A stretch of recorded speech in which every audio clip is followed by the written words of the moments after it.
Hey everybody, Josh Harrison here. Just finished up my pull-ups and push-ups for today. I wanted to record a quick video for you guys because it's something that I've been thinking about a bit recently. It has to do with shoulder health, and especially as I've been doing the push-ups and the pull-ups every day, it's something that's been on my mind because as I started, I was already dealing with some shoulder pain associated with shoulder impingement on the right side, and that made me a little nervous starting the challenge, knowing that I already had some, irritation going on there. But I just wanted to show some of the ways that I've been working on that, and even despite doing the push-ups and pull-ups, I've actually been able to improve that pain, or the pain's starting to go away, and I'm feeling a lot stronger and more confident in this right shoulder. So first, I just wanted to say that when we're talking about the shoulder, we've got a lot going on because it's a combination of several different bones. In the front, you've got your clavicle, and you got your scapula in the back, kind of coming together, and then your glenohumeral joint here, your shoulder joint, has your humerus, your upper arm bone, coming and kind of sitting in that joint, and we call it a ball and socket joint, but it's really more of like a plate and socket. It's not like that. It's really more like that, and it kind of moves around, slides in there. So with that in mind, since it's not a very deep socket like that, the muscles around that need to be really strong to hold it in place. All of them on all different sides, because we got lots of movements we want to do with our shoulder. And then also, we need to make sure that our shoulder is able to move well, right? Because I want all the different bones in different, I don't want the bones of my shoulder in the same position when my arm's here and when my arm's here. If they stay in the same position, it's going to cause all sorts of crunching and pinching in there, which is how we get impingements, right? Because we got tendons and stuff coming up through here, and they're just pretty much getting squished and smashed in there if our shoulders, or especially if our scapula isn't sliding correctly and everything is not moving as we go into different positions. So with that in mind, to kind of cut that off, or to help strengthen it if you're having like some minor pain like I am, there's a couple things we can do, and they're pretty simple, and they kind of make sense if you think about it. So the first one I've been doing is really simple. It's just a three-way shoulder exercise, kind of just strengthening the muscles, but then also really emphasizing movement of, again, especially your scapula, but of the whole shoulder. So there's three different ways we do it. The one is here, just straight up to the sides. And again, this looks simple, and it is simple, but as I do this, what I really want to think about is allowing my shoulder to slide up all the way, right? I could do it where I really flex my lats down like that, and I'm kind of stiff, and my shoulder's not moving that much, right? Like the bones of my shoulder, I'm trying to hold them still by flexing that. I really want to relax everything here and let my shoulders glide up like that until my hands are touching, if you can. And nice and slow down, let it relax, and then same thing, gliding all the way up. That's on the side, that's one. Second one is the same thing, but it's from the front. So we just do it here, boom, just like that. And again, really just trying to let our shoulder slide, the shoulder joint kind of slide freely. And again, if we feel that there's an area where it's catching, we really want to slow down and be conscious of, all right, is there something that I'm tensioning that I could relax? And kind of trying to find the way that you can move it as smoothly as possible. One cue I use, especially for the front, is I really want to lock my core down a little bit, because you can kind of cheat yourself with these and like throw your back like that. But if you want to keep your core tight, so that as you go here, all that stretch is coming from your shoulders. All the movement comes from your shoulders, and it kind of forces you to let the shoulder joint move as freely as possible. All right, and the last one here is the same type of move, except we're going back like this, from here, all right, with both sides.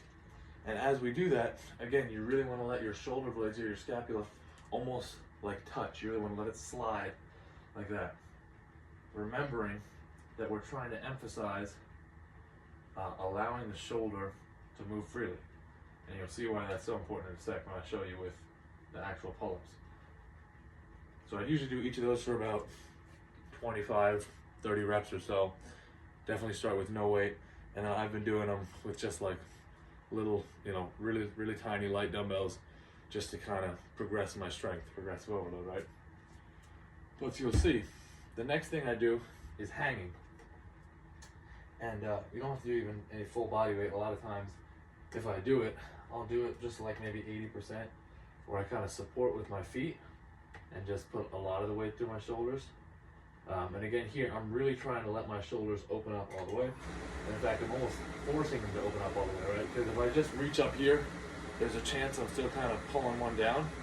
But as I'm hanging here, again, I'm consciously breathing, relaxing my shoulders all the way. And I'm trying to think about keeping my shoulders even so that it's not like I'm crooked to one side or the other, but I'm really balanced and relaxed right in the middle, just like that.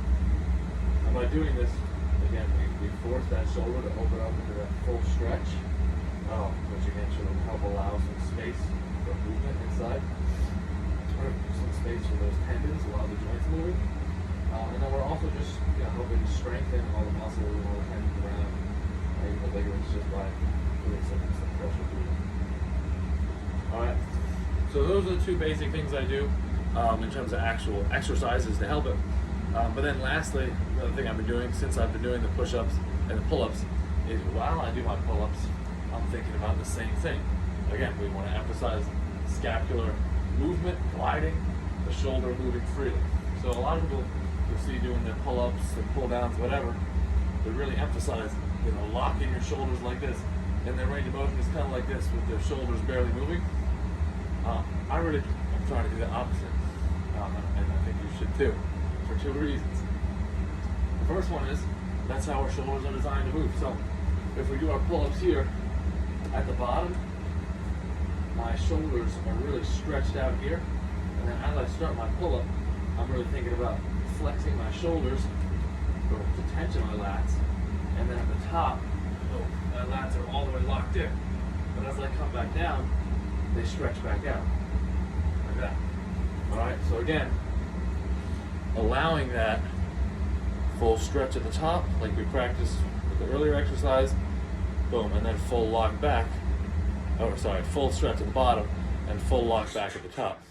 Again, emphasizing and recognizing that our shoulder is going to be in a different position naturally, or it's going to want to be in a different position when my arm's pressed overhead versus when it's here at like my chin. And we want to recognize that that's how the shoulder is supposed to move and build strength through that range of motion, or we're going to have injuries. If we try to do our pull-ups like this and keep our shoulders locked in one position as we're sliding, there's bound to be or likely to be some sort of pinching of the bursa, or like the cushion in your shoulder, or one of those tendons, your bicep tendons coming through there. It's much more likely you're going to get pinching if that shoulder's in a locked, rigid position, as opposed to if it's sliding through that healthy range of motion. So I just want to say the other thing too, when you do that full range of motion and you allow that stretch at the bottom, if you're worried about hypertrophy or getting bigger muscles, then you also want to allow that stretch, because we know that during that stretch portion of the exercise, when that lat has maximum stretch on it, you're going to get a lot more growth out of that portion of the exercise, because you're breaking down the muscle even further by stretching it out and putting a lot of force through it. So anyways, just wanted to share that because it's kind of been on my mind, as it's been something I'm thinking about pretty much every day as I do my pull-ups, and again as I use those warm-ups pretty much every day. Sometimes I use them several times a day to kind of keep my my shoulders healthy and strong as I'm doing this challenge, where I'm doing a lot of reps throughout the week. So I hope that helps. If it helped you, leave a comment down below, and let me know what your experience is with shoulder problems or anything else, and let me know if they helped. All right, thanks for watching, guys.